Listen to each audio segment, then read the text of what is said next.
Hey guys, what's up? Welcome. Hey. Yo. What's going on? So today is a very exciting episode. This is our first official guest outside of my cunning wife and my brother and my sister. One of which is Nick's husband.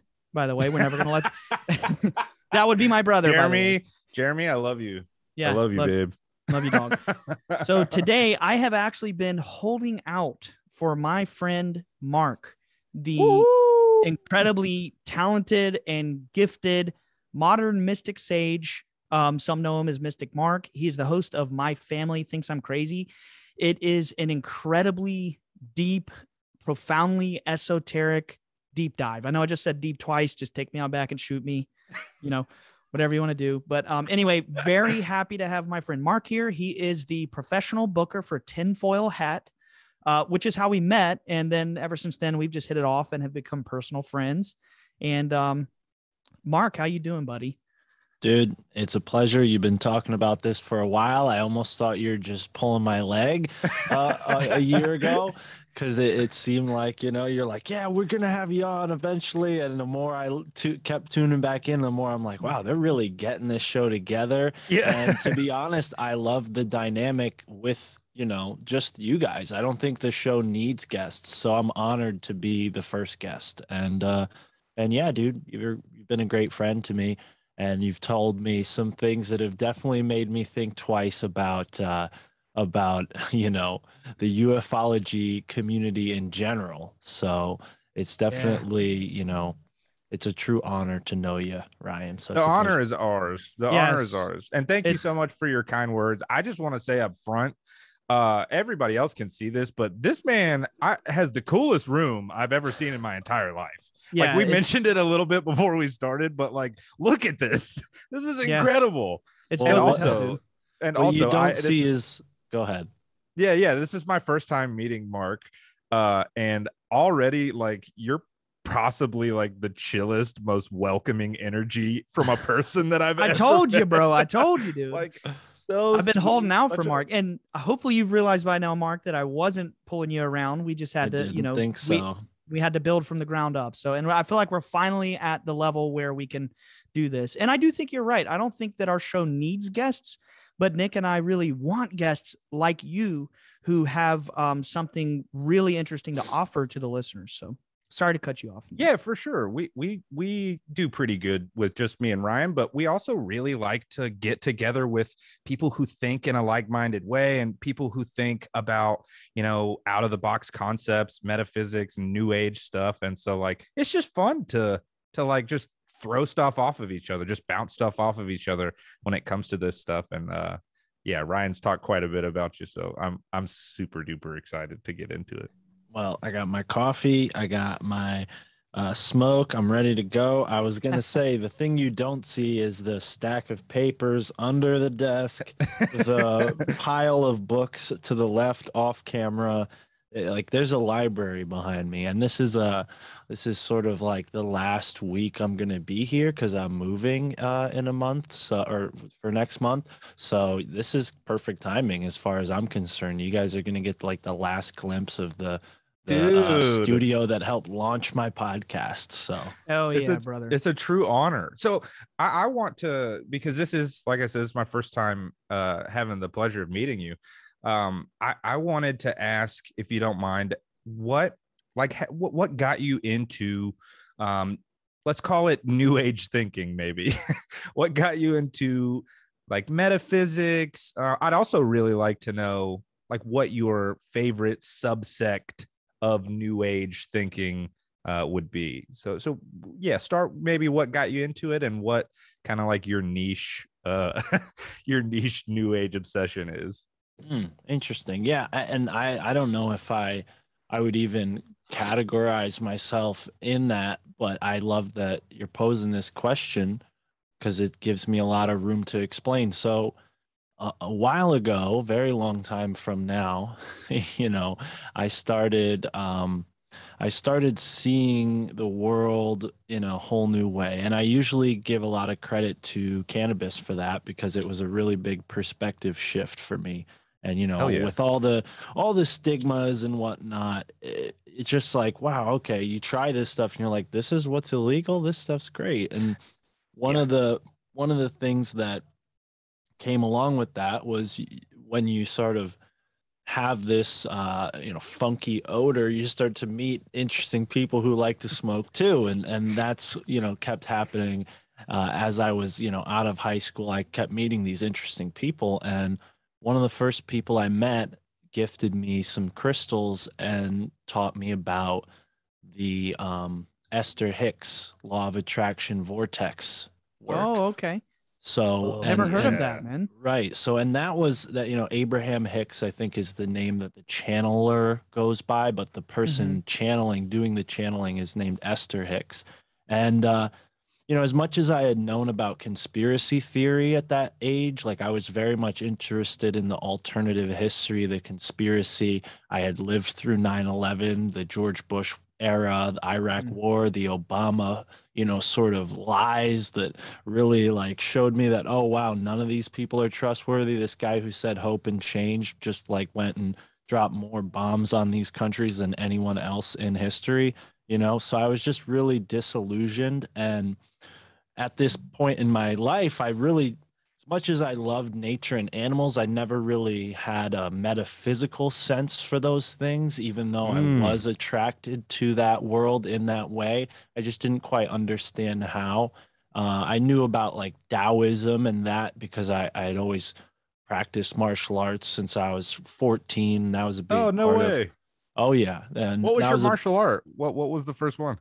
Well, I started with a more, Americanized karate kind of school for like a year. And then Hell yeah. when I realized that was not quite my fit, I found this sort of underground MMA school, not really underground. It was just like in the back of a shopping mall, in this little one-room thing with this guy who was just this young dude teaching kickboxing and jiu-jitsu. So I learned that. I learned Muay Thai through a teacher that they had hired, and I was a wrestler.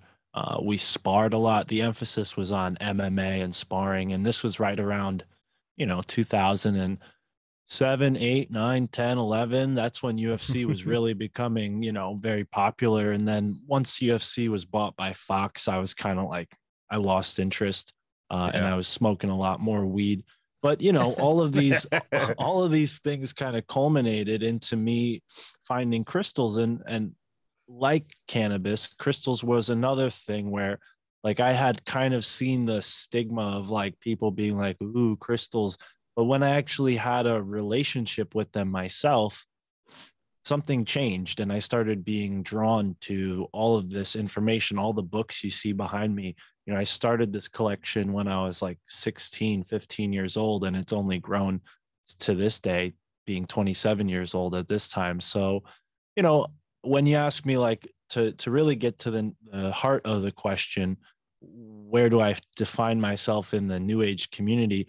I don't, as much as I do go by Mystic Mark. I think that has a whole nother set of explanations as to why I do see the world through a mystic lens, but I also try to be as non-denominational as I can, because I think like that was a big part of why I became sort of like the big shift happened with cannabis, is because I was raised into sort of a Catholic upbringing, became disenfranchised with that, went to the more atheistic side of things.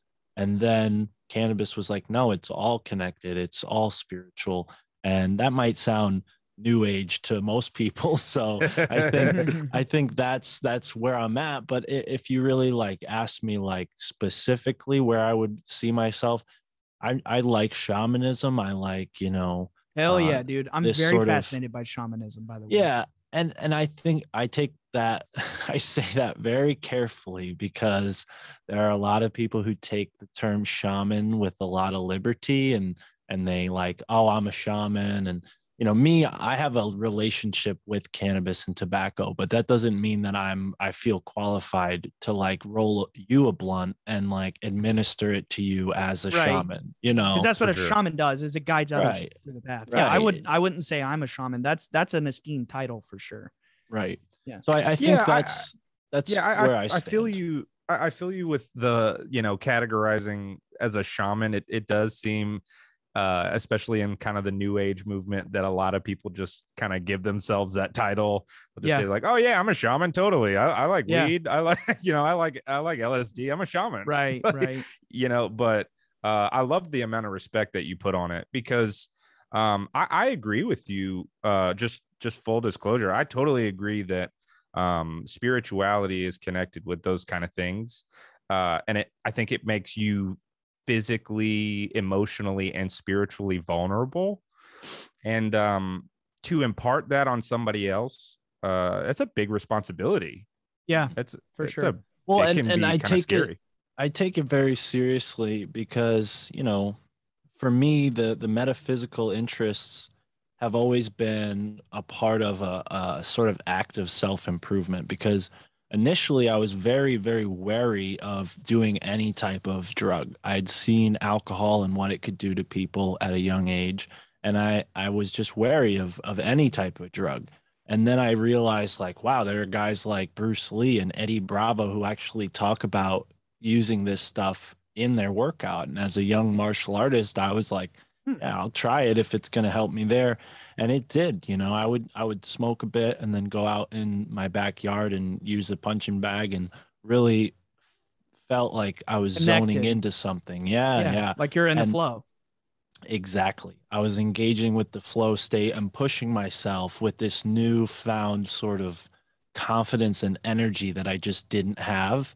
And then taking that mindset into things like hiking or meditation, or even like drawing or podcasting, has really shown like me that it's always been about discovering that inner power. It wasn't about martial arts, it wasn't about cannabis. It was like, where do those things meet me at my place of inner power, and how do I express that inner power in a way that benefits the world?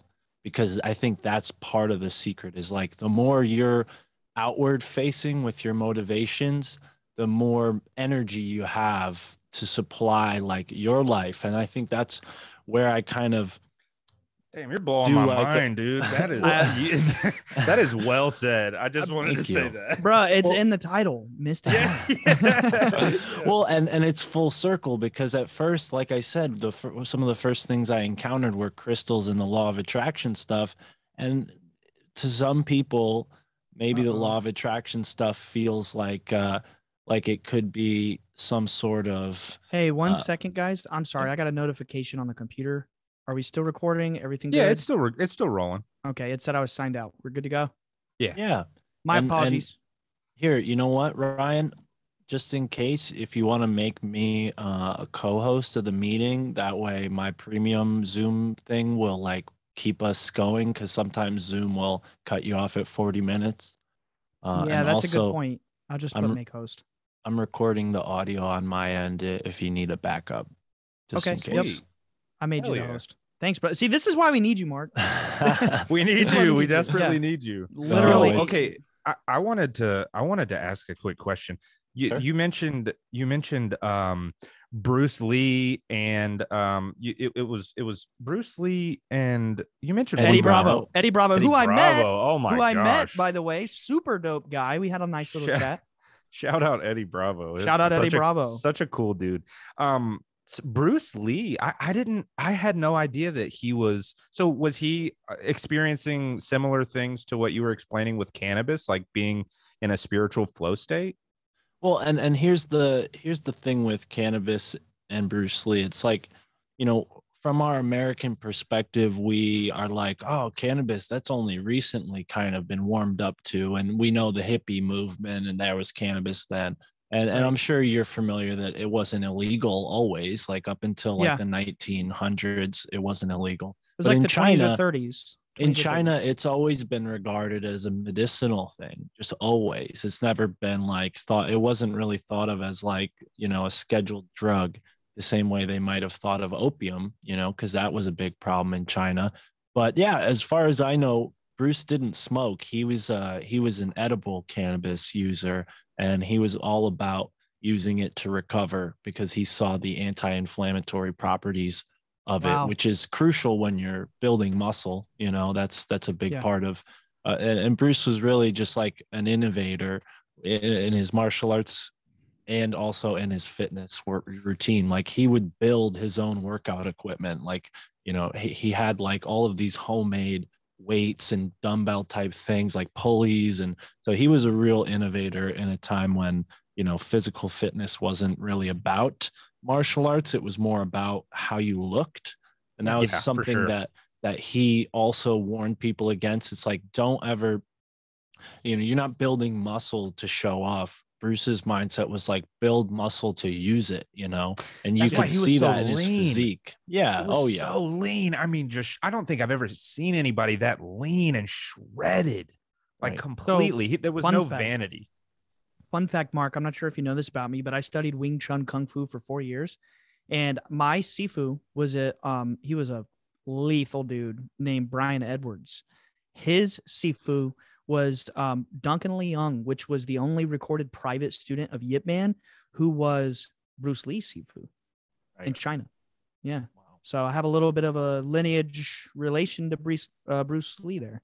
Super and cool. I have done zero martial arts training. So yeah, I totally relate with what you guys are talking about. But to that, I did want to ask, this is for both of you guys. So with martial arts, you know, I hear a lot that even just the art itself of, you know, like practicing martial arts, practicing shapes and forms and stuff like that in its own way can be kind of entrancing and can lead to a sort of flow state. Is that your experience? Yeah, when you're developing your muscle memory, you know, that's a big part of it for me, was the visualization and seeing myself doing each move. It really, it at the time, it was not really something that I had calculated, like, oh, if I get good at visualizing, it'll bleed over into all these other things in my life.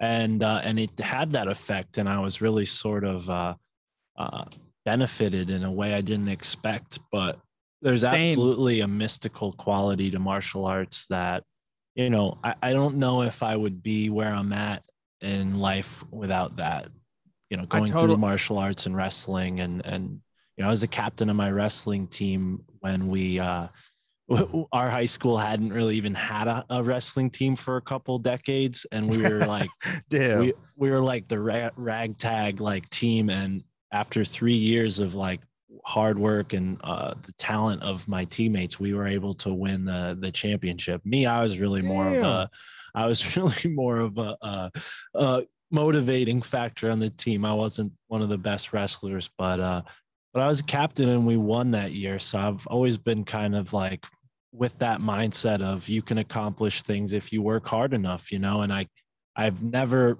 had faith in the system more than I've had faith in myself. And I think that's something that most people really don't have, which is why maybe people might see me as a mystic, because there is a sort of detached take on society, which up until I did a podcast, it really wasn't anything to shake a stick at. I mean, I was just a dude who was working odd jobs, delivering, smoking a lot of pot, and knew about all this stuff. But what did that, I mean, it barely even, you know, got me laid. Girls aren't even interested in this stuff up until, you know, depending on what crowd you're in. But, you know, it was for sure.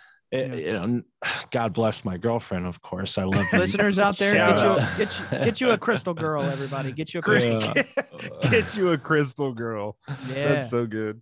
But, you know, I think that's like a big reason why I named my podcast what I did, because I've always been, you know, seen from outside observers as not making sense. But when people really get to know me, they realize that I do have this sort of confidence in what I know, and where that comes from is honestly martial arts, which is why I'm really glad we started off on that foot, because it's a big part of where the mysticism aspect comes in for me, because it showed me how the world around us is so much more than we're told, and B, how much people conform to the status quo. Because as soon as I learned martial arts, I went from being like just another dude in my school to being respected by people who, you know, a week earlier they found out I could kick ass, would have wanted to kick my ass. You know, I wasn't anybody special. I was like a class clown for a long time, and that got me into a lot of fights. And that's why I went and learned martial arts, because I didn't like people talking crap to me, but I also didn't like losing fights. So you sort of have to make the decision at some point, like I'm either gonna, you know, talk the talk and walk the walk, or just not talk, you know. So now I felt like at that point in my life, like, wow, okay, now that I'm getting respect for this, I realize I don't really want it. You know, I don't need that. I don't need people to respect me because I'm this big, bad, tough guy. I'd rather have people respect me because they like me, because I'm kind, because I'm a nice person, because I know things. So that was a big shift in my psychology that I don't think many people have at a young age. I'm sure it happens at some point in people's life, but it happened for me at a young age that really readjusted where my values were.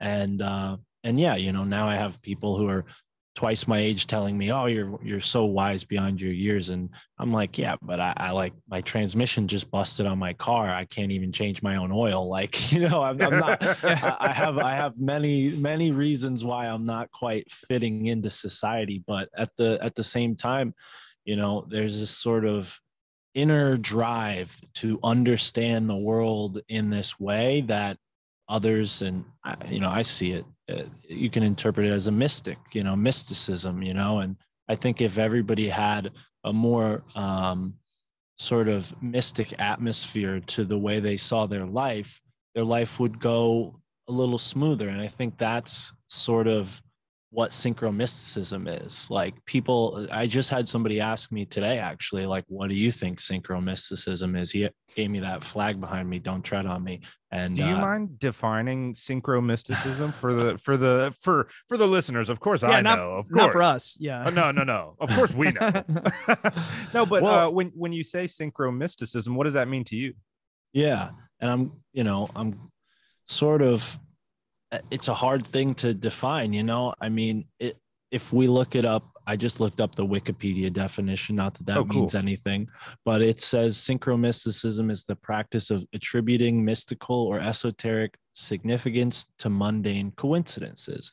And that's sort me. of, ooh. So, and that's sort of, you got to understand the bias that's coming from Wikipedia as they write that, because I think what we know as a synchronicity is much more than a mundane coincidence, right? Like, that's a big thing in the conspiracy community, is like the average person gets overwhelmed by the stark amount of coincidences that they're just like, it's all fake, you're lying, there's got to be something that you're wrong about. Meanwhile, we see all the coincidences stack up and we're like, no, this is a synchronicity. These are synchronizing events because they're all happening with the same agenda. And everybody's life has an agenda. Everybody's perspective has an agenda. You know, your agenda is to exist, you know, to take care of yourself and your family and whatever else falls under that hierarchy of needs. And if you really gear yourself towards understanding the mystic aspects of your life, you'll start to have the awareness to notice the synchronicities. And it may not mean you know what to do with those synchronicities when you recognize them, but I think that's sort of what it's more about, is the awareness, because it's through that awareness that we learn the lessons. Like, people think that when they understand that the synchronicities are happening, that, oh, okay, they just found the yellow brick road to Oz, you know, all their wishes are going to come true. No, you're going to be tested, just like Dorothy was. You're going to be tested. There's going to be flying monkeys, and there's going to be things that come and attack you. And if you maintain that level of awareness, you'll overcome those challenges, and your wishes, you know, will sort of become less important, or maybe you might achieve something that you didn't really realize you were wishing for. So that's kind of it's a hard thing to explain, because it's such a deeply personal thing that everybody has their own synchromystic lens. You know, if you're a Catholic person, you might see your synchromystic lens as like the saints of the, you know, the different saints, and how you have like Saint Michael, you pray to him for this, and you have Saint Christopher, you pray to him if you lose something, and you have this, you know, like my grandmother has like some saint in her car because he's the saint of travel, you know. So like it's gonna manifest through your own cultural lens, you know. And I'm sure different cultures, whichever, you know, I'm really only familiar with a couple, hence the Catholic reference, but you know, I think that's really what synchronicity and synchromysticism is. It's you seeing your own reflection in the universe and using your will in a constructive way in concert with those things. Dude, you just nailed that. That was epic. And yeah, so to piggyback off of what you said, I personally believe synchronicities, like you said, it's not the end all be all, like, oh, I got my wish, or, you know, oh, I experienced this. My take on synchronicities is that when they happen, it's like a signpost letting you know, yes, you're on the right direction. Keep going. You know what I mean? Does that make sense? Yeah, no, I think that makes great sense. And what you said was that you have to continue to be self-aware. You have to continue to be aware. It's not like you get a sign and you're like, oh, I'm good now. You know, oh, I'm good. I don't have to continue these practices. I don't have to. It's like if you stop.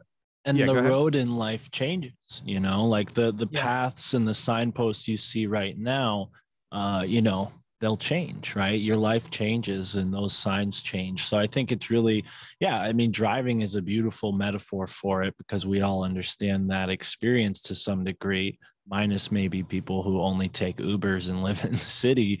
But you know, there's a certain amount of like freedom, but then there's a certain amount of limitation to driving, right? You can drive your car wherever you want, but you can't drive your car through a field onto another road, you know, like unless you have maybe like a big truck and you're in the middle of nowhere, you know, like there are rules to the road, just like there are rules to life. But when you notice the synchronicities and you make a habit of it, I kind of think it's like when the lights just always turn green for you, and like, you know, people don't cut you off, and nobody honks and says like, go faster, you know, like. Dude, you're good at analogies, man. You're so good at analogies. It's crazy. Yeah, dude. You're just rattling them off. Yo, his show goes deep as shit, dude. I'm telling you.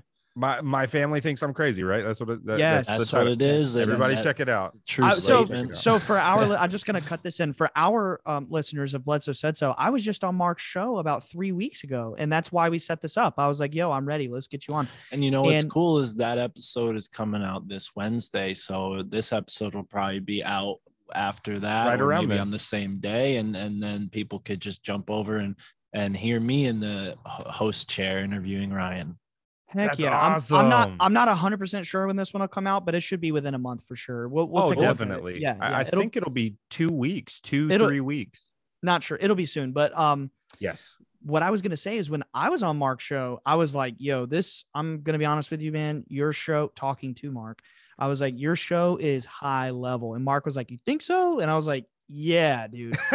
I mean, it's definitely high level. So thank you. Yeah, and you made a lot of Wizard of Oz references there. I heard that you have we just recently did a Wizard of Oz episode. I heard that you have read the book. I didn't even know there was a book prior to researching for this episode.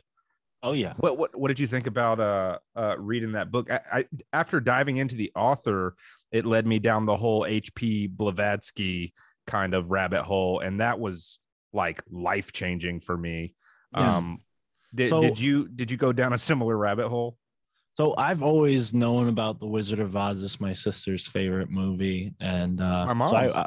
So I watched it a bunch as a kid. I'm sure most people have a similar experience with that. You know, for me, it was my sister who really pushed us to watch it probably every Christmas, like every year. Anytime there was, everyone was in the house, that was her choice. So I was very familiar with it, but I didn't read it. I listened to the audiobooks, sort of similar. Oh, same thing. Yeah, much easier. So those people that say like listening to it is not reading it, just get out of here. It's just the same thing. It's just gatekeeping. We got stuff to do. I can't read a book and do the dishes, you know? Like exactly. It's the same thing.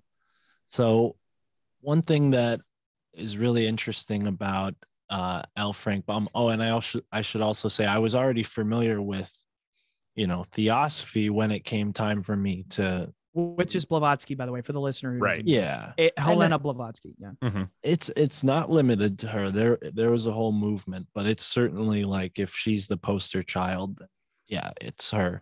But but so I was familiar with theosophy and like the references when I was listening to it, and it's full of it, like the movie really doesn't do the story justice like most movies, but you can't really fit 20 hours of content into 2 hours. So Right.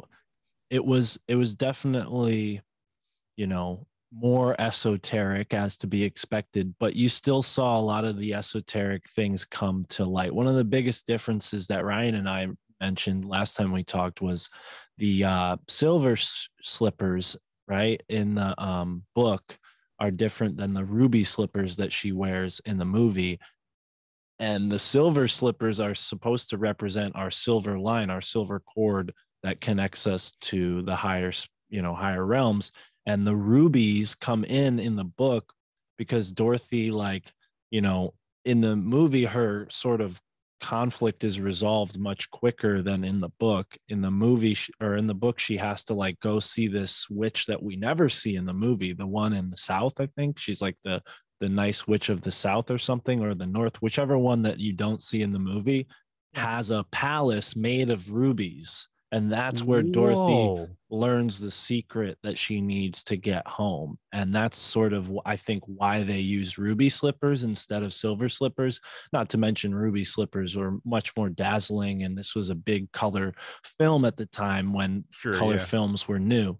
So it's interesting, the flying monkeys also, they're not the bad guys in the book. In the book, the flying monkeys are more like these sort of non-player characters. I think that's a term people in this audience would be more familiar with, but we can also call them something like a tulpa that was created by one of the witches, like through this sort of magic, like this magic that she put on the monkeys. They were sort of beckon to whoever had the crown, and whoever had the golden crown could basically get the monkeys to do 3 wishes, and then the monkeys had to go back to whoever the crown got to next, or there was this sort of like ultimatum that and it freed the monkeys forever, which is what Dorothy resolved to do at the end of the book. She was like, you know what, you monkeys are no longer, under the will of the crown holder. And she gave the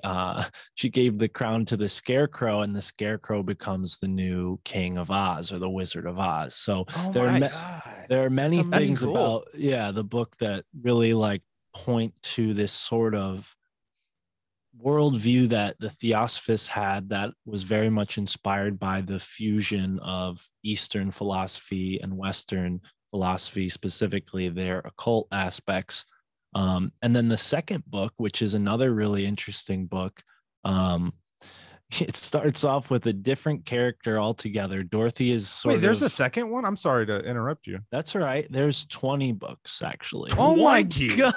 Yeah. What? So Frank Baum, he didn't want to write another book, but he had so many letters from kids saying what happens to Dorothy when she comes back to Kansas?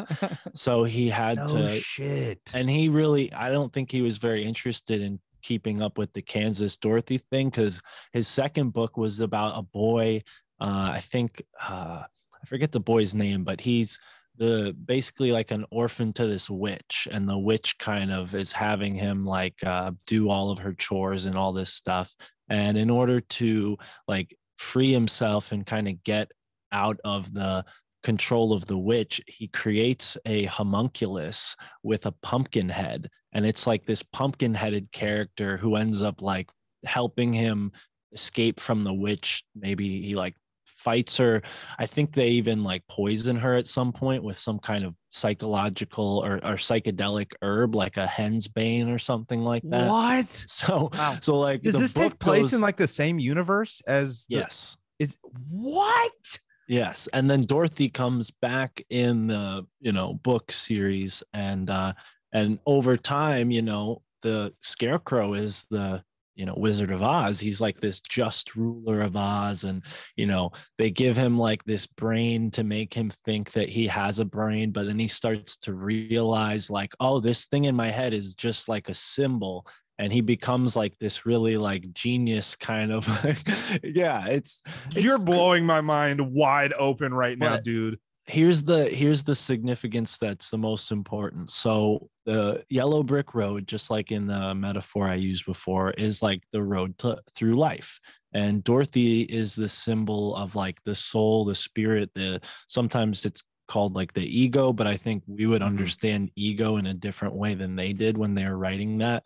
Now we think more ego like a is psychological ego. Right. Not way, like egotistic ego. Right. So Dorothy's the ego.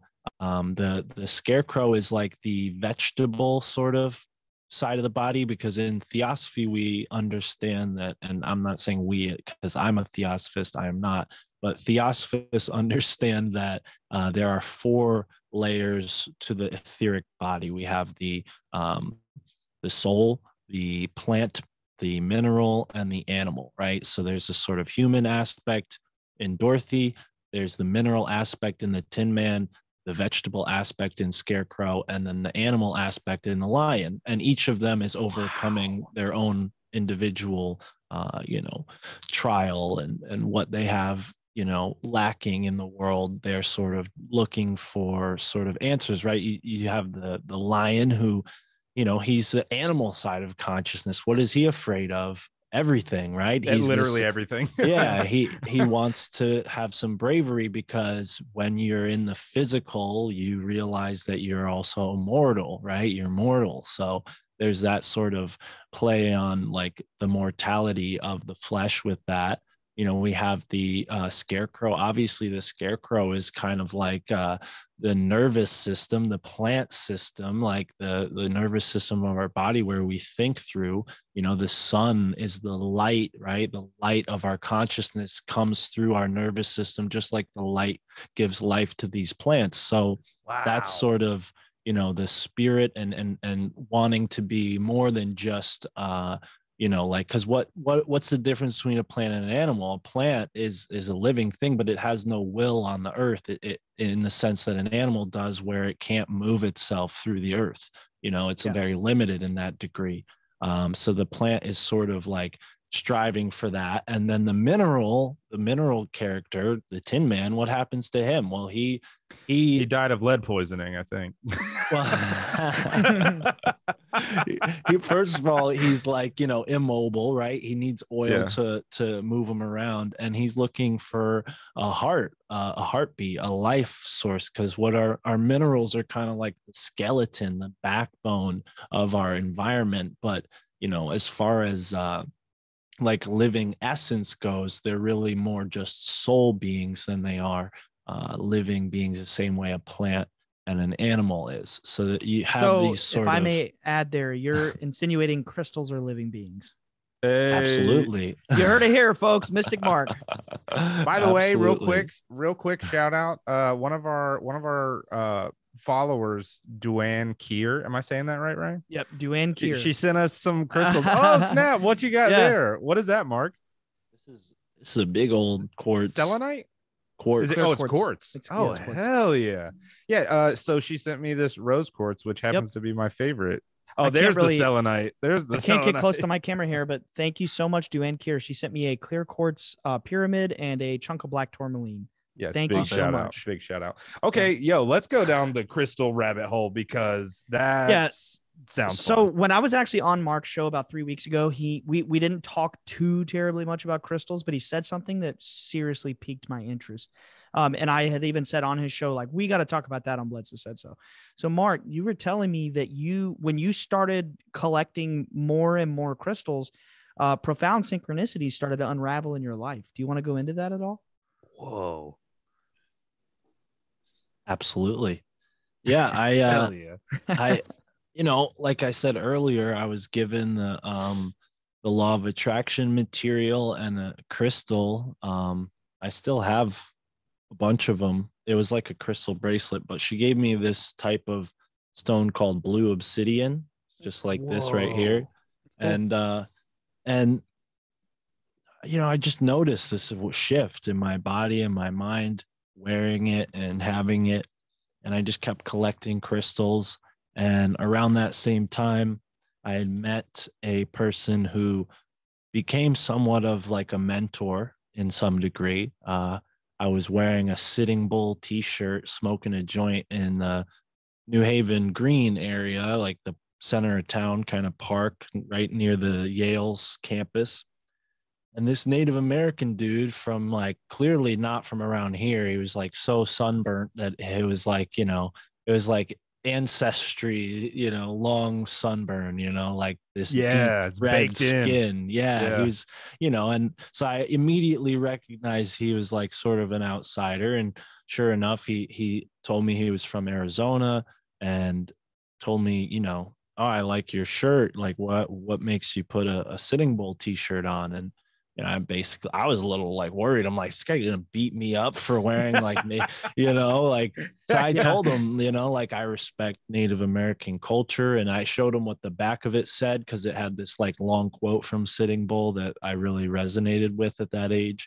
And I was always very much like, not to go around with the new, like the global warming BS, but I was very environmentally conscious at that age. And so I cared a lot about the environment and nature. And to me at that age, the Native Americans were like this with nature, locked in.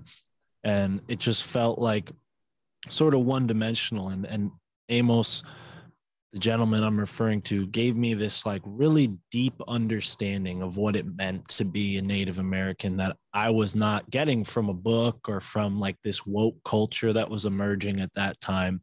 And one of the other things that he shared with me was the reason why he moved to New Haven from Arizona. And that was because there's a story he heard when he was in jail about Geronimo and his skull being taken from his grave in Oklahoma and being taken to the temple on High Street in New Haven, Connecticut at Yale University.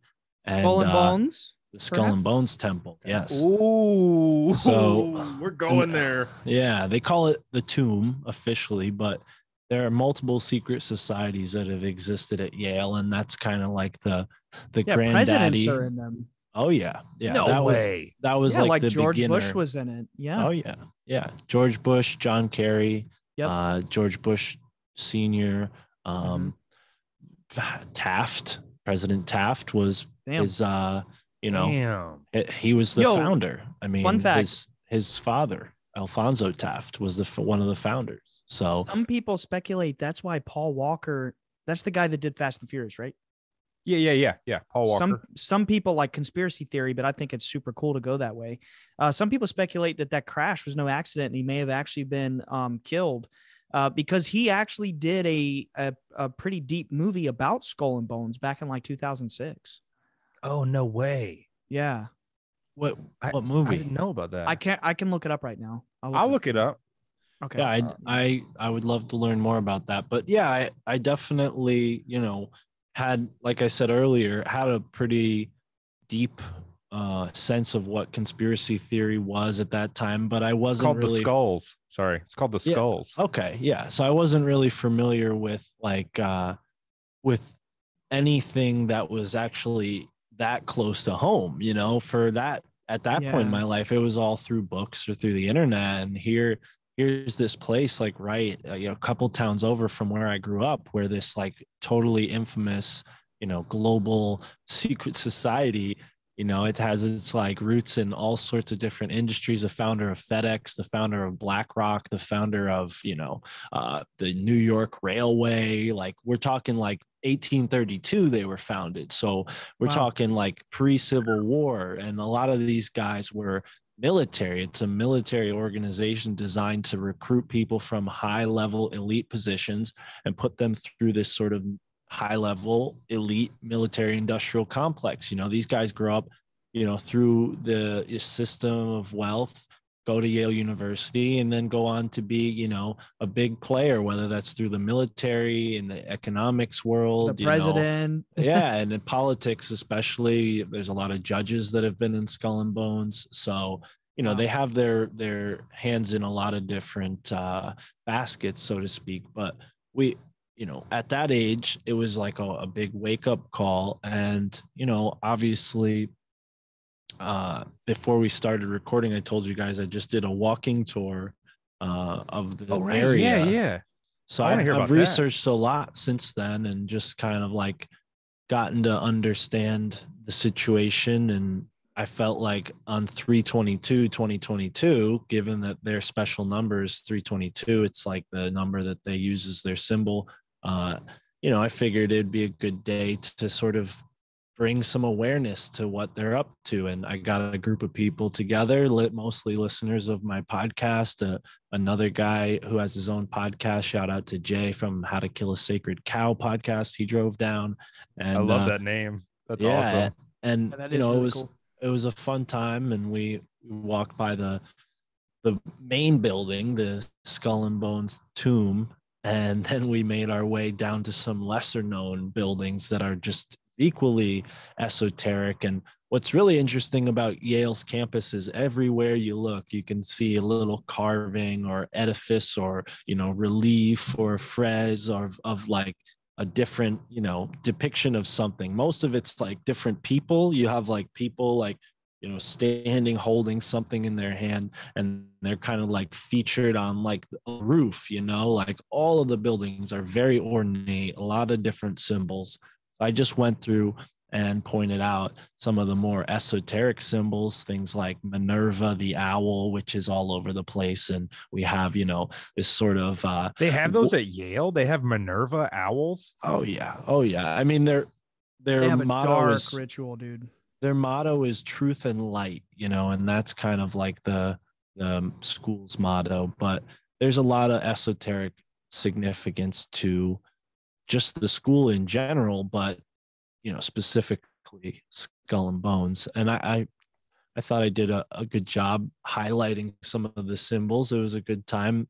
A lot of the pictures are on my Telegram if anyone's interested to go and check out the pictures, because I really couldn't do them justice just describing it. But, you know, as far as an organization goes, they were founded in 1832, and Theodore Russell and a guy named William Hunting Russell and a guy named Theodore something or other, and then Alfonso Taft. And Taft. yes, Like which that we Taft? know is like President Taft. Yeah. So Wow. we know that you know, there's some high level people involved, but particularly this Huntington Russell gentleman, he spent some time in Germany.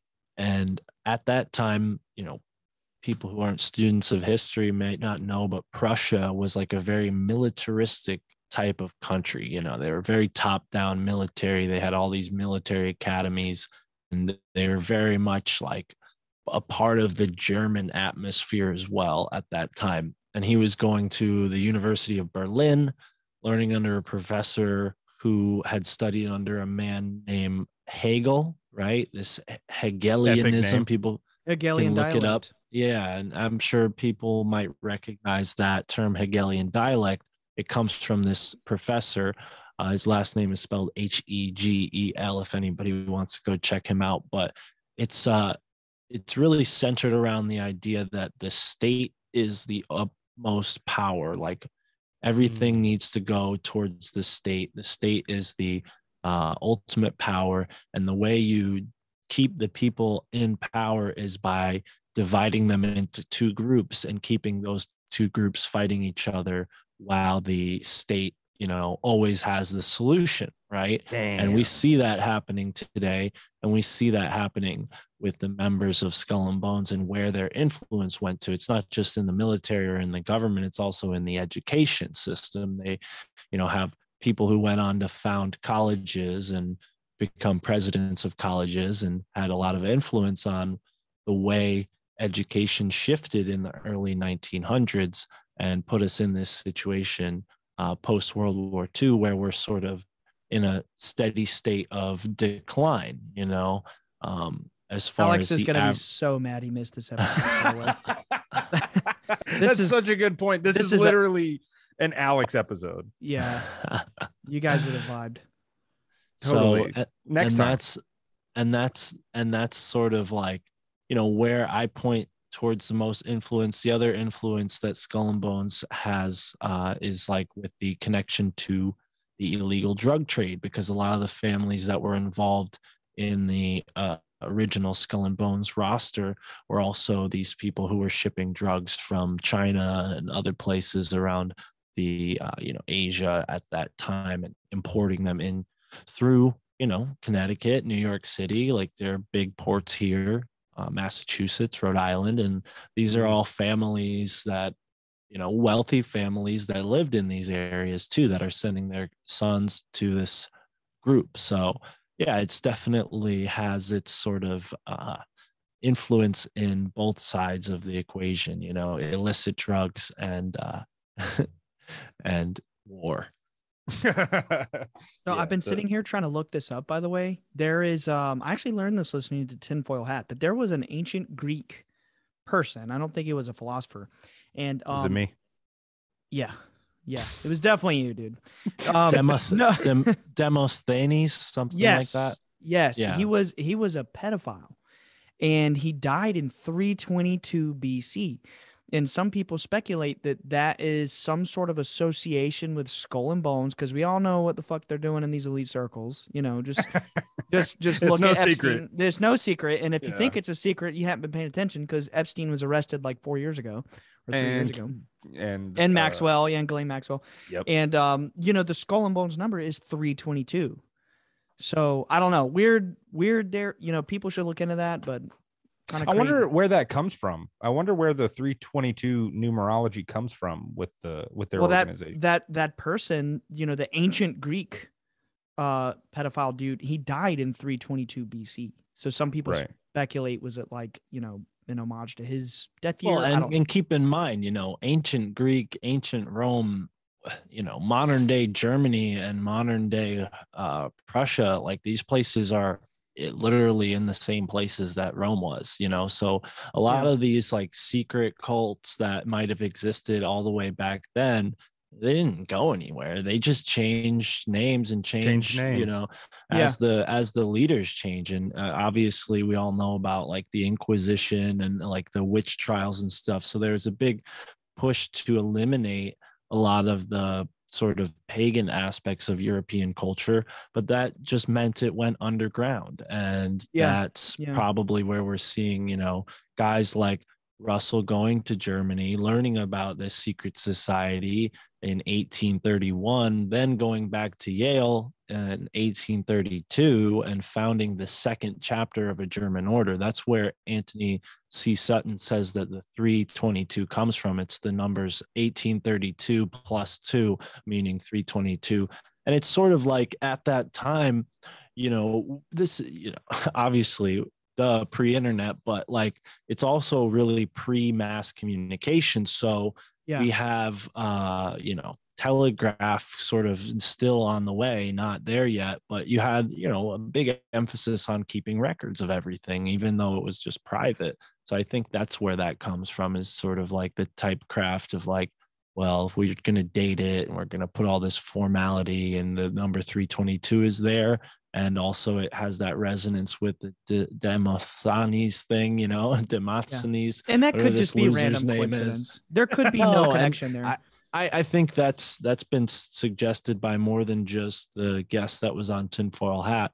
But yeah, I think there's definitely truth to the fact that they do weird sexual rituals. And people talk about, they get in a coffin naked and confess all their secrets. But to me, that's like the safe, dangerous thing that they put out so that nobody goes any further. Like, listen, guys, if somebody really tries to get an answer out of you, you can tell them this, and maybe they do that. Yeah. Maybe they do that. But I think that's just one of the lighter things that they do. I mean, I've heard things as deep as like, they regularly kidnap people, because in the days when they founded it, you're talking about a time when you couldn't examine a cadaver. Yale University is a medical school. You know, they have a huge hospital. There's a lot of doctors that go to Yale and graduate from Yale. So before there was the ability to like scientifically attain a body to examine it,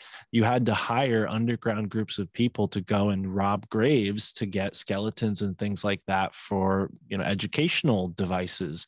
And, you know, you have this secret society on campus. Why don't you just go get those guys to do it? Everything they do is in secret, you know, and they have this reputation of, you know, robbing graves. Obviously the Geronimo story that I told you, but if you go on newspaperarchives.com and type in Skull and Bones Society and dig through articles, maybe even just type in Skull and Bones Society, Apache Kid, you'll find a story about a guy named the Apache Kid, who was an outlaw in the West. And remember, 1832, when Skull and Bones is founded, the West was still unsettled. You know, a lot of the states, you know, it was in still the 50 the Wild states West. didn't exist yet. So the Native Americans were considered like an enemy in most of those parts. And this guy, Apache Kid, had a bounty on his head, and he was killed by these, you know, sort of Chicago businessmen type. And then the newspaper article says that they claimed the bounty and sent his skull to Skull and Bones to be, you know, collected, right? And so you know, it's like, why are they getting the, and this is in 1890 something, which is only, you know, a couple decades earlier, you know, than when Prescott Bush is said to have done the same thing. So, you know, it's definitely, it's not something that's all just made up out of thin air. There's actual recorded evidence of these sorts of things. Another interesting newspaper article I found talks about a sarcophagus with a mummy in it that got sent to Yale University for private collectors. And they talk about lying naked in a coffin. What if they're lying naked in the sarcophagus of the Egyptian, God, you know? dude. Oh my God. Did that happen in like the late 1800s as well? Or yeah. That's crazy, dude. That's so unsanitary. Hell, dude. That's so unsanitary. Yo, to kind of like piggyback off that, have you heard of the Templar Masonic myths about how they somehow or another preserved the head of John the Malay? Baptist? John the Baptist. And yeah, and, you might be correct there. It might have been John the Baptist. And it's an ancient legend that the Templars supposedly had a mummified skull with jewels and crystals put around it. And they would go in these sepulchres or underground tombs, and they would do this ritual to commune with the head. Right. And the crazy thing there. Oh yeah, dude, the Templars were into some weird shit. And they shrunk the head? No. Like they preserved the skull. Oh, they preserved it and adorned it with crystals and it with crystals, and they believed that they could communicate with the spirit of whoever. And they also take them and turn them into drinking cups as well. Yes, that's way. Yeah, and also scrying in the blood is what the legend was. That you know what scrying is, Nick? Yeah. So that was one of the reasons the Vatican at the time and the Kingdom of France like fucked up the Templars, because there were all these legends going around that they were like eating people, drinking their blood, worshiping Baphomet. They found skulls in their little temples and stuff. Crazy. Holy and then shit, dude. The Vatican, when they you know basically did an inquisition on the Templars, they were torturing the surviving Templars, and one of them confessed under torture that all that stuff was true. So there's a split. Like, was he just saying that because he was being tortured, or was it true and he gave it up because he was being tortured? Like, I don't know, but right. You know, it's funny, when I first started hearing about like secret societies, secret organizations, probably the first one everybody hears about is the Illuminati. The faceless whatever. Yeah. That was probably in high school. And in high school, I was far too shaken in my boots to dive deep on it. Like I would start to dive a little deep, or even Ryan and I, because Ryan, you've always been interested in secret societies and since I learned knowledge. About it. You were always the one that would do the deep dives, and I would get my information secondhand from you because when I would do it, I would just freak myself out and be like, oh my God, they're gonna come kill me. Yeah. I remember that. I've always been super intrigued. You're by Shaggy, dude. You're definitely Shaggy from Scooby Doo. I figured it out. And you're Freddy. I guess. No, I'm definitely Scooby, dude. I'm definitely Scooby. But Mark, I gotta say, you look more like Shaggy, brother. Hell it's yeah. funny. It's funny you say that because my good childhood friend's family loves Scooby Doo, and every time I'd ever come to their house, they'd say, "Hey, Shaggy." Love that. So, I love Scooby Doo. Scooby Doo's classic. And I was hippie Mark for a while too, but yeah, I've always had this sort of look. I didn't have a beard. Of many names. I didn't have a beard like Shaggy until a couple of years ago. So I don't know. Maybe I just it's the tall Shaggy thing have a too. Beard? He has like Shaggy has like scruff. He has like peach fuzz. Yeah, like scruff. scruff. Yeah, like, he has like 3 little lines. Yeah, like, literally. Yeah. I totally forgot about that. The actor who played him in that real movie though didn't, which I thought wasn't, it wasn't comic book accurate. It's like Matthew Lillard or something. Matthew Lillard or something. It didn't do the series service. I'm a true Scooby-Doo purist. I like the cartoon. You're a Scooby-Doo snob. We got 2 away from the source material, man. That's awesome. Right. Hey, now that we're on the subject of Shaggy, are you good? Is there anything else about the Skull and Bones you wanted to? Because I was loving that, but if you feel like we can move on, I had a question. Yeah. Hey, it's your show. You said we keep it flowing. I'm down to keep it flowing. Yeah, but I'm loving the vibe you're packing, man. Oh, hell yeah. So I was gonna ask, now that we're talking about packing as well as Shaggy, what because this was my first thought in the beginning of the episode, but I didn't want to like cut off your flow. But what would you say to someone with an initial gut reaction to you saying that, like, for example, cannabis has helped you or has healed you or has opened you up? What would you say to someone who is still brainwashed by stigma? How would you maybe try to dispel the stigma? Like, does that make sense? Well, I think maybe like people who learn about all this stuff for the first time, and I was here at some point, at this stage, at some point in my life for sure, but you get to this point where you realize, oh my God, they're lying to us, and you want to wake everybody up like Paul Revere, tell everybody that the British are coming, and they're reptilians too. Paul left that part out, but dude, that's you're Paul Revere. So, but you get to this point where you're like, you know what, I'm not gonna be the guy who wakes people up. And I think what I realized, and this is something Sam Tripoli says a lot, it's like, you can't give knowledge to those who don't seek it. So for the case of somebody who's brainwashed, I would say unless they're like your loved one who you're married to, and like you just woke up and like, like you want to get them to this awareness. Excuse me. I would say,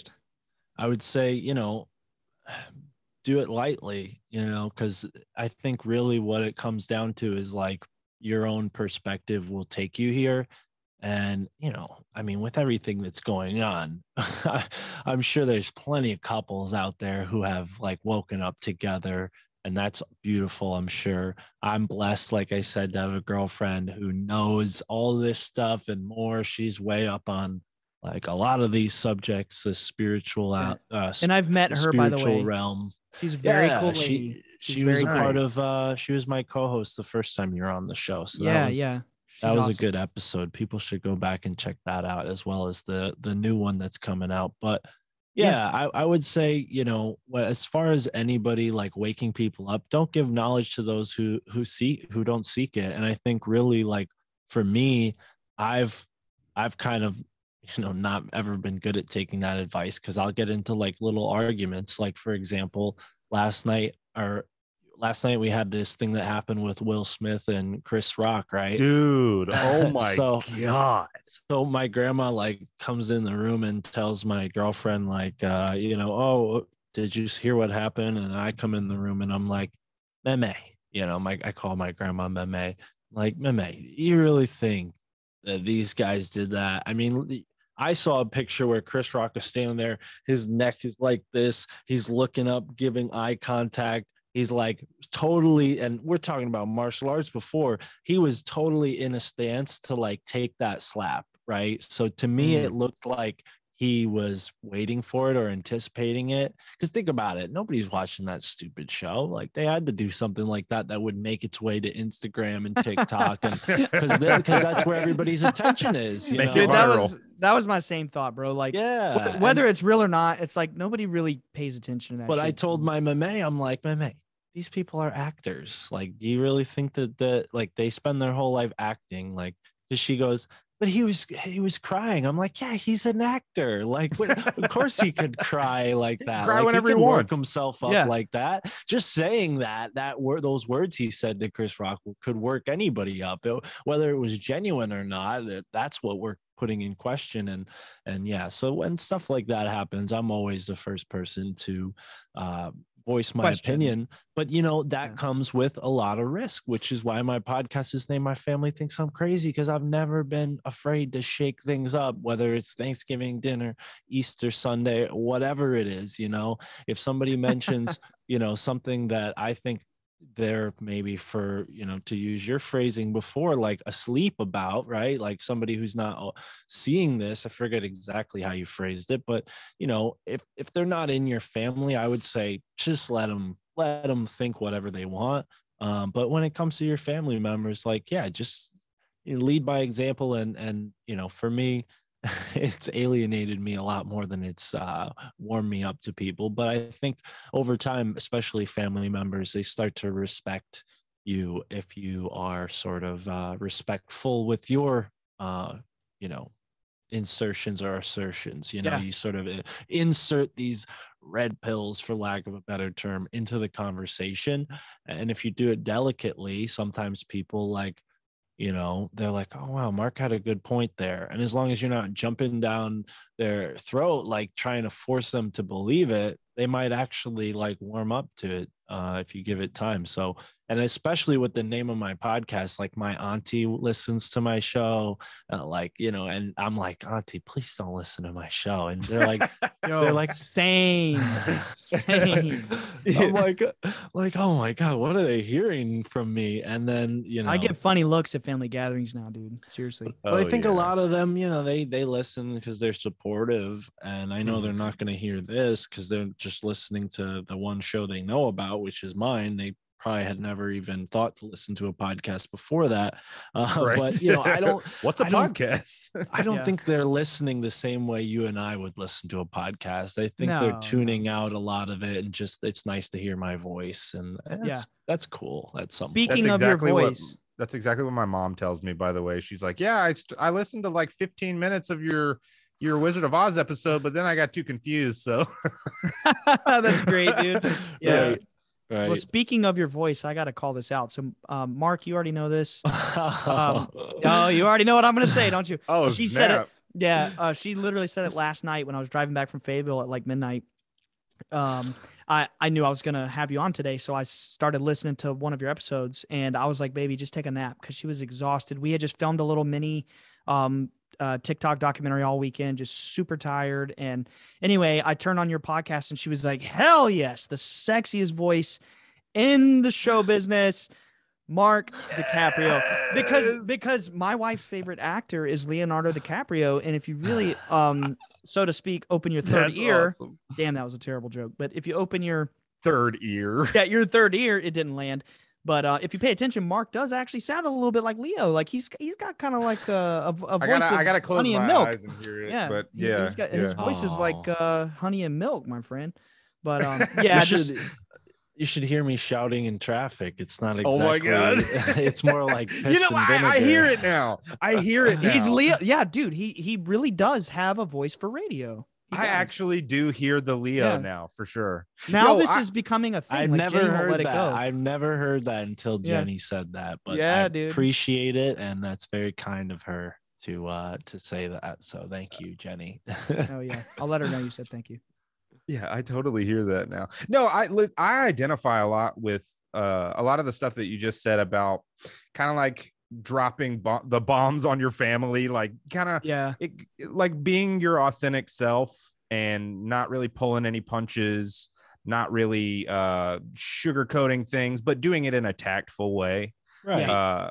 In a way that's going to offend people. I think I think that's the best way to go. And you win more people than you would by arguing that way, you know? Exactly. And personally, my best friend Ryan can confirm this.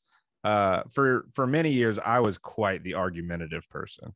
I was just very, I think it was an insecurity thing where I wanted to Are we going deep, dude? We're going deep. We're going Okay, deep. Yeah. okay. We're going deep. I'm an happens. open book, man. I'll talk about everything. Yeah, but you know, I think it was like an insecurity thing where I was like leaping for an opportunity to show that I'm right over another person, which is just sad. You know, it's just it's sad. And I mean, we were kids, dude. Well, and no, and it's totally cool to have the self-awareness to say that. And I don't know you well enough to say you're being too hard on yourself. Ryan might say that, but I He's think definitely being that's too hard on himself. that's like where I was at, especially with the martial arts thing. Like when I could beat somebody up, I realized I didn't want to beat somebody up. You know, it was only when I couldn't win a fight that I wanted to like beat all these people up. And then I realized like, wow, like how immature was that for me to want to like hurt these people just because they're threatened, you know? Dude, or whatever it was, you know? That is very similar to my experience, except not with like martial arts. And also, I was gonna say earlier, you know, you mentioned that you kind of had that epiphany at a young age. For me, it just happened like 3 years ago, like just a few years ago, where I kind of realized, yeah, like, so I was really argumentative, and my form of kind of doing what you were talking about is where you might be prepared for like a physical fight.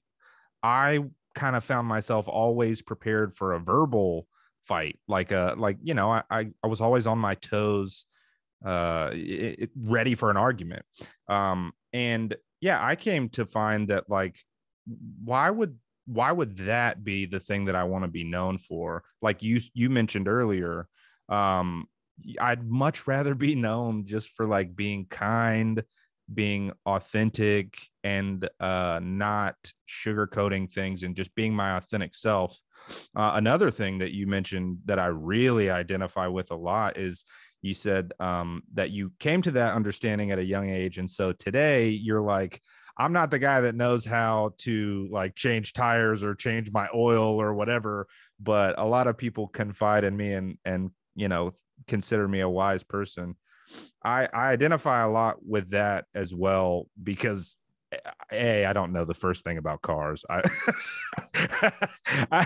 I know very little, like practically, but I feel that I'm on a journey to kind of healing some of those emotional kind of gaps, and kind of building up an emotional spiritual wealth, which the coolest part of that is that I've kind of become like a beacon in my family, and to a lot of my friends as well, where I'm starting to see them blossom and show me sides that they've never shown me before. And I think it comes from what you said of kind of like being your authentic self, not being afraid to say exactly the thing that you believe or are thinking about at the moment, but just doing it in like a loving and tactful way. Yeah, I've had a very similar experience in that way, and I think that is truly wise. So I would agree to those people. I'd agree with those people that consider you a wise person. That's very, very eloquently said. Yeah. Thank you. I really resonated a lot with that. Thank you. And, you know, I'm not, you know, I don't remember quite clearly when I said that, but if I did, it was back towards the beginning. It was back towards the beginning of the episode. Yeah, I would say a lot of people think I'm a wise ass sometimes. That's for sure. But yeah, I think that there's a certain like intelligence that comes with, or awareness that comes with like people recognizing that, and then like seeking you out for maybe something that they could become aware of themselves. And I think the difference between me and maybe somebody else in the new age world is I'm not trying to go and like make a course out of how I take, you know, these things, you know, although I'm seeing things through in a mystical lens, and who knows, maybe one day I'll do that. But you know. But I just I'd think subscribe. that like my kind of mysticism is like having a conversation with someone and then showing them like maybe like in a matter of words, maybe through a metaphor, how they can see that in their life. And sometimes it just like goes straight over their head, you know, or one ear out the other. And it makes me wonder why they prompted me to say that in the first place. But I think most, like 9 out of 10 times, the person's asking because you have some kind of information that can really help them at that point in time. And I've been on the receiving end of that so many times that it's like, well, now it has to be a two-way street, because that one-way street ends real fast as a dead end if you don't start to like reciprocate and help people out. So I think that's a big reason why, like, although I might not sell a course, I'm always like sharing this kind of stuff, and that's given me a sort Dude, of you're giving it for free on the Yeah. podcast.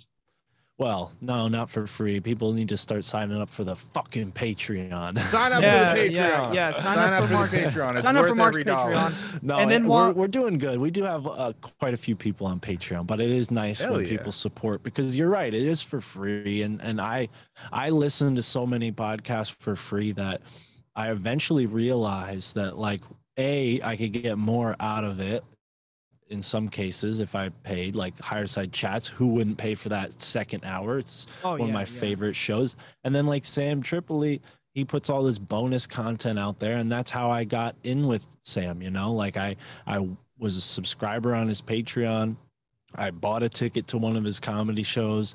He met me after the show, like he does every other fan, and I gave him a book because I wanted him to just like know about this sort of 7 hermetic laws, because he had talked about similar things on the show before, but I was like, I felt like he wasn't quite like there yet, you know, and from my like, you know, perspective, and whatever that's worth. His heart is in the right place for sure, but he needs, absolutely. he needed that point. I got you. Well, and this was all prior to Zero, and I almost kind of forgot why I'm going down this train of thought, but it's like, you know, this sort of synchronicity or synchromysticism that led me into podcasting.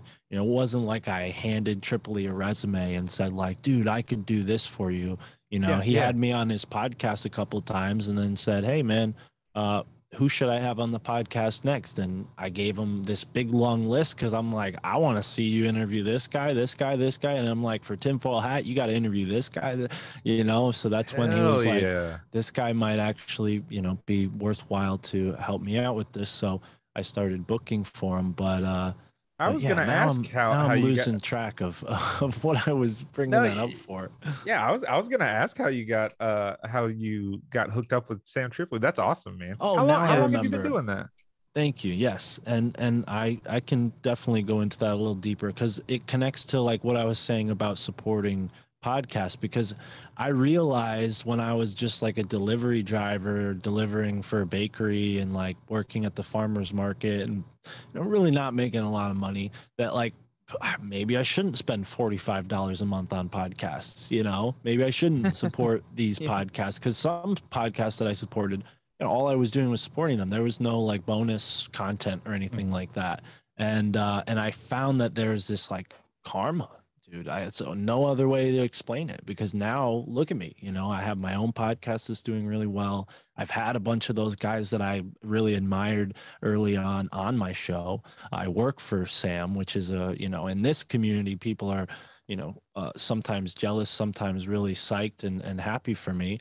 And I take it as that, because it is like an opportunity that kind of just came out of really like loving his show and meaning well with my intention of like giving him that list. And I had no idea he was in the market for my help at all. You know what I mean? Yeah, so, you definitely earned it, dude. You earned it. So it's, and you know, I've had like the years of learning about this stuff. You could see the books behind me. So I definitely like, I don't feel like I'm not qualified. I felt like, you know, wow, this is the best job I could have ever gotten, given that I've spent so much fucking money and time learning about these things that, you know, in all honesty, there's very like few jobs that someone with my knowledge set can get. If I want to be an author, that's one way. Maybe if I wanted to do some kind of like, you know, like I was saying before, courses or whatever, that's another way. But what I like about the podcast is I'm able to share what's happened in my life and talk to people that I think are really interesting and meet somewhere in the middle. And what I've really gotten a lot of feedback from the people who have listened and resonated with the show is that they see the synchronicities happening in their life. And I give full credit to the Grimerica show for turning me on to this, because that's all what they talk about. I don't know how familiar you guys are with their show, but for years they had just mentioned synchronicities in the intro. They would always do a segment about synchronicities, and people would send them a message and say like, oh, I was listening to this episode at this time and you guys said the word this, and I looked out my car window and I drove past a sign that, you know, like all these weird synchronicities. And I had a few myself that, you know, were nothing to write into the show about, because it seemed like they had like a sort of standard for synchros at that point. They were getting so many, but it just like, it created this like really deep fascination. Like, oh, wow, there's this sort of interaction between this audience and this show. So I've been really grateful to ride that wave. And I've had Darren and Graham on my show twice, once each single, you know, one-on-one. But you know, it's something that I think everybody, you know, can engage with, and it's going to mean something different. For me, it meant meeting Sam and working for him, and meeting a guy like you, Ryan Bledsoe, or Michael Wan, another friend of mine who, you know, I've met through the podcasting world. And, you know, unlike you, unfortunately, I have met Michael Wan in person, and we will make that happen real soon, maybe sooner than later. I'd love for you to come out. We just had a huge weekend of sightings. Yeah. I mean, some incredible sightings this weekend. And we've done some TikToks. Dude, sorry, I don't mean to make this about me. I know this is your episode, but for the listener who's curious about Bledsoe Said So updates, we did just shoot this TikTok mini documentary this weekend with some incredibly talented people. And one of the videos, I haven't checked in the last 2 or 3 hours, but it's at almost like 600,000 views. It's crazy. I know. So anyway, Mark, it'd be so cool if like down the road you came, and maybe we could throw in like Mike Romanelli or whoever, or just you and Tara. And you guys... big news. I just got, we'll call it a job, because it is kind of a paying job. Mike Romanelli is, he hired me to be the producer and co-host on the Free Thinkers Society podcast. Really? So now, congrats. I'm gonna be doing that, man. That's excited. Amazing, bro. Yeah, big congrats. Listen, that is going to be so amazing for Mike. And that's just kind of funny. I was, that this came up because I'm actually going to have Mike on hopefully next month. I was texting him last week trying to get him to book with us, and he was letting me know like his co-host had bailed. So I'm really happy to know that you're the new co-host. That's incredible. That's epic. I'm psyched to hear that Mike is also going to be a guest on this show, because he has a deep story, bro. Like, you guys got to ask him about, you know, he's got a lot to say, but he's told me in private. Yeah. And he's also, you know, he's also said recently that he's maybe like thinking he should be more forthcoming. I think so. I think he could help a lot of people, dude. Yeah. That's why I want to have him on. That's why I wanted you on, because I want to hopefully funnel people to your show, because admittedly, Bledsoe Said So is intentionally not necessary. People might be shocked to hear me say this, but it's not a very high level occult show. People are gonna be like, what the fuck? Yeah, it is. No, it's not. Mark's is. Mark's is very high level occult. It depends on the guest. I mean, sometimes we talk about things that aren't occult, but yeah, I think I try to bring synchromystic angle to everything. And I should point out, like, you know, as much as people like point to me as somebody who knows a lot about this, like, I am by no means like the originator or anything. Like, Jake Coetzee is actually the guy who gets credit online for synchromysticism. But I would also point to like guys I've had on my show, Michael Wan, who I just mentioned, someone who I do a podcast with, and Chris Knowles, you know, someone else who sees like this conspiracy world through a synchromystic lens. You really see a difference in their research as opposed to, you know, insert other conspiracy researcher here, you know, like I don't want to point anybody out because I think everybody brings their own individual intelligence to it. And that's what's great about this community is there are so many different perspectives that you can't say that conspiracy theorists are all one way. You can't say that, you can't pigeonhole us because there's so many open-minded people that we really just like throw that whole term that they try to level against us, to the ringer. And anybody with an open mind can see that we're all just open-minded people entertaining these theories that seem way more probable than what we're given by the mainstream. And I think when you look at the synchromysticism angle, it brings like such a deeper perspective to it because it almost unites the spiritual and the physical in a way where, most conspiracy theorists, and I think Sam says this a lot,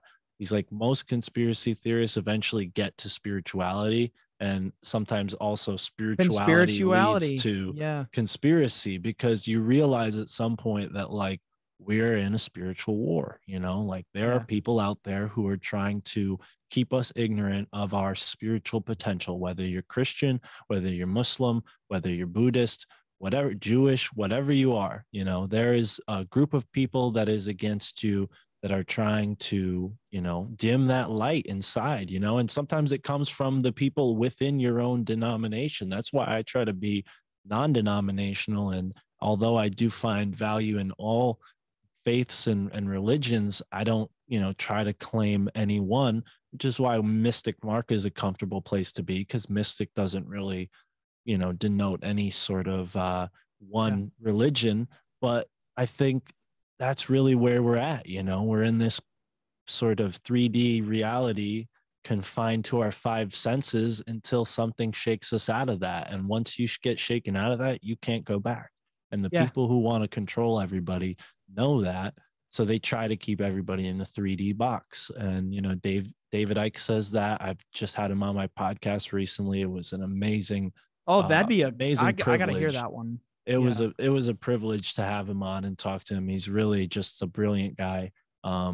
Obviously his reputation is well known, but it's something that him and many other people brought to my awareness at a young age. And it's something that I've described as like a key fitting into the right lock and unlocking a portion of your brain that allows you to see a whole nother room with more locks and more things to be opened. And most people have different sets of keys that unlock different things for them. I don't think there's any one set of keys to like make you the perfect person, which is my other problem with like some of the new age sort of content, because it does give you this sort of homogenous like thing where it's like, we're all one, this and that. Everything's good. Everything's Right. I mean, not everything is good. Like you got to deal with trauma. Oversimplified, Definitely as much as valuable as those practices are, I think there's something inherent to us as human beings where we're going to use our awareness to carve out our own spiritual relationship with the universe if we're given the right tools to do so. And sometimes our religions and our cultures limit us from having, as many tools as we might need to really carve out the life we want to live to the fullest. And I think by living in right relationship with the universe, in harmony with the universe, you can achieve that. Those tools become more available to you. And who knows how you do that? I mean, I try to say all this, and take my own advice, but then I end up like cursing people out in traffic. So I'm not perfect, Yeah. Yo, I got to be honest. I felt that feeling inside, like when I was a kid in church, man. That was really uplifting. That was really positive. That was really profound. It was. And speaking of church, man, I used to be, this is pretty well known about me. I used to be Pentecostal, which is like super, super serious Christian. And got out of that, in my early 20s. And ironically, ever since starting the podcast and breaking away from the church, I've now become the CEO of my church, dude. Christmas and Easter only. Oh my God. Oh you my had God. me so good right there. I was like, what the hell is this fool talking about? He's the CEO of a church. What are you trying to be, like the next mega church or something? Yeah. You got me. You're Eli Gemstone.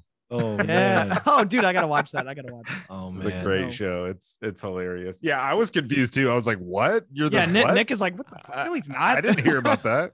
That's why we got to do an in studio podcast. I feel like my favorite comedy podcasts or my favorite like personal podcasts are the ones where the hosts are in the same room. You know, there's something I fully agree. And I love that Yeah. about your show, because when you guys are in the same room, you can feel that, you know, you could definitely feel that. And Thank you, man. and that's why I like you. the Free Thinkers Society show, because going back to like people I've met in person, I've done that show in person. I've had Bruce On my DeTorres. episode, you were on it. Yeah. Yeah. That was the first time we spoke outside of like emailing each other. But yeah, that was a great experience. And you know, I've never been like the most socially outward person, especially when I was younger. But I've always had this sort of like driving force inside me to communicate this stuff. And like there was like, you know, before I dropped out of college, there was like a communications class that I really enjoyed. So I do think that there's a certain level of like like preparation that led to this, but it really was something that happened like synchronicity, like synchronistically rather. You know, one job led to another, and then I had these jobs where I was driving, delivering goods. You know, I was delivering bakery, then I was delivering for Amazon, which was bogus towards the beginning of what we've just gone through. It seems like now our eyes are on Eastern Europe, but you know, that was a big reason why I quit my job as a delivery guy and got into the podcasting thing. And while I was a delivery guy, I was just like absorbing as much content as I could, 8 hours a day. And like my buddy Joe, Legit Bat podcast, he's a delivery driver. He does the same thing, you know, and he had a similar story where he was like, yeah, man, work slowed down because of the beginning of this crap. And, you know, I just said, why not do a podcast, you know, and he's got like a whole different take on his podcast than I do, but like, we're all sort of creating this new culture. And you saw it with the Will Smith, Chris Rock thing that we just joked about. It's like, they are losing the culture war. They are losing eyes from the TV so drastically that now they have to get one guy to slap another guy at the Oscars just to get attention on the show. And it's like, oh, what do they think? People next year, people are going to have a viewing party and be like, who's going to slap the other? You know, who's going to get slapped this year? Like, no, like you can't maintain that. They're done.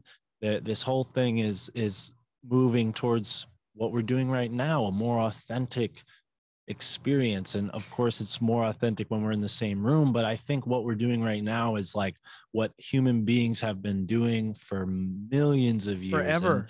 This is what people care about. This is what people actually dawn of creation, man. You know, since the dawn of creation, and you know, to take it to the Bible, you know, what does the Bible say? The first thing was the word, right? The word, right? And I think that's the most powerful thing. And that's not the only religious source of that sort of information. A lot of cultures talk about the power of the voice and how the voice is like the first emanation of intelligence. And I think that's kind of where we're all at is like sharing what we've been thinking about for these years before this sort of thing was really available. For the longest time, your thoughts were confined to your community for the most part, unless you went out of your community or you took yourself out through a book or something like that. Your consciousness was sort of localized. And for better or worse, we're sort of heading into this global consciousness right now. And I think what's most important for us as human beings is for us to sort of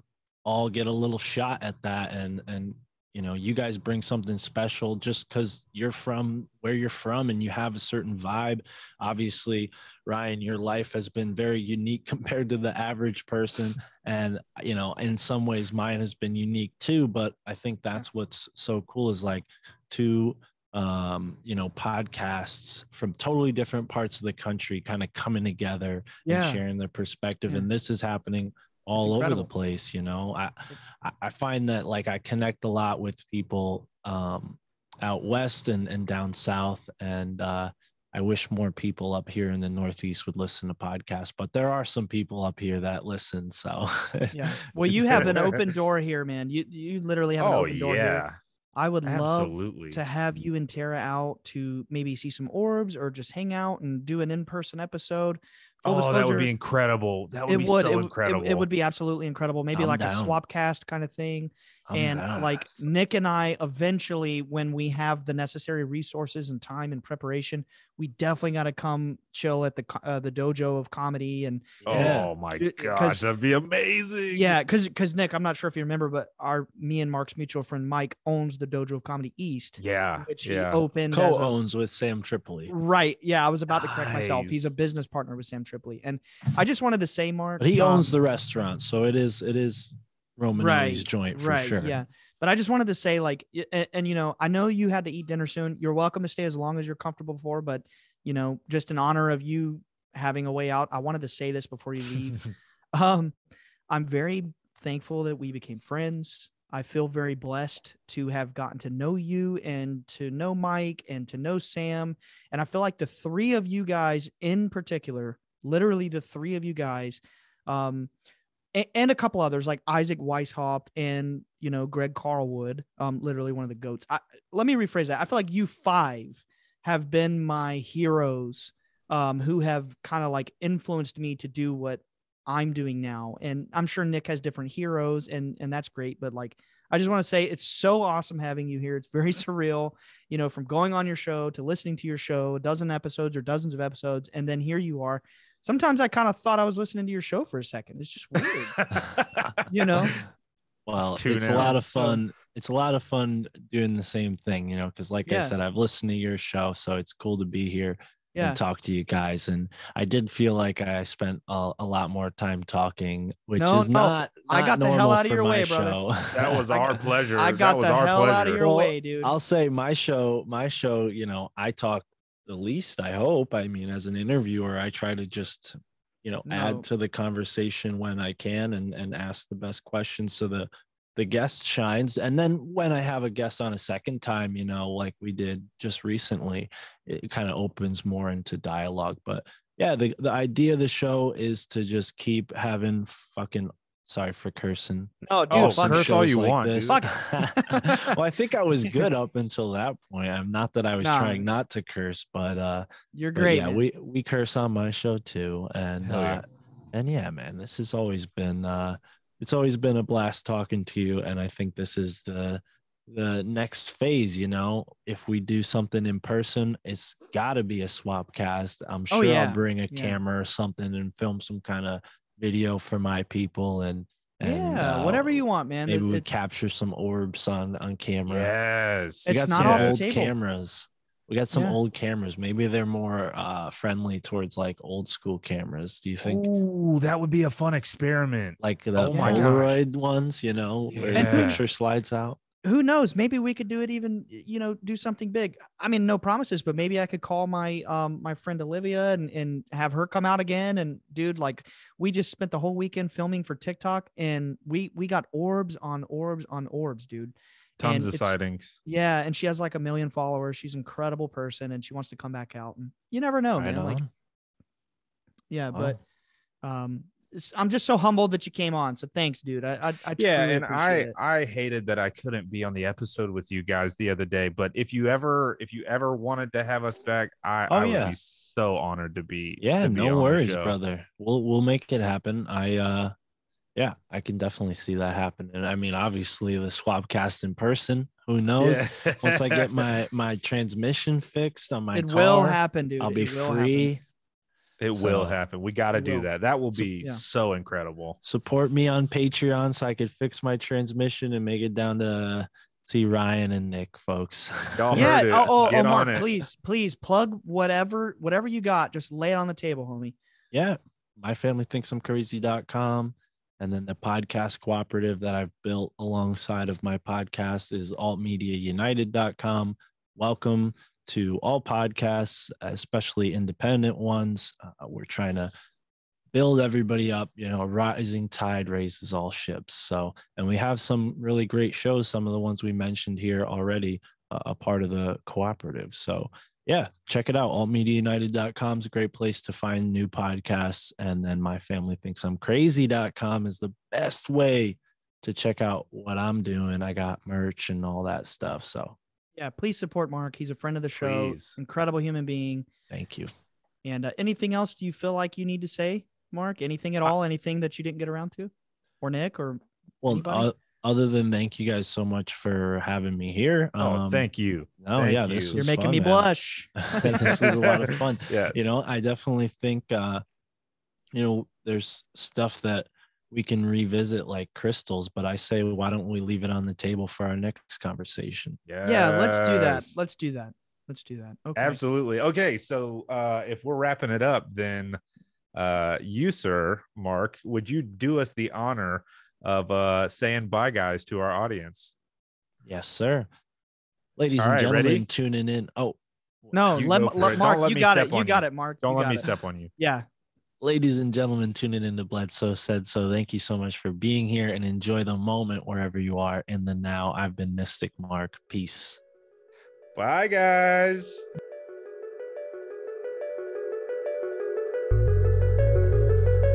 Thank you so much for watching. If you want to see more, check out our other videos.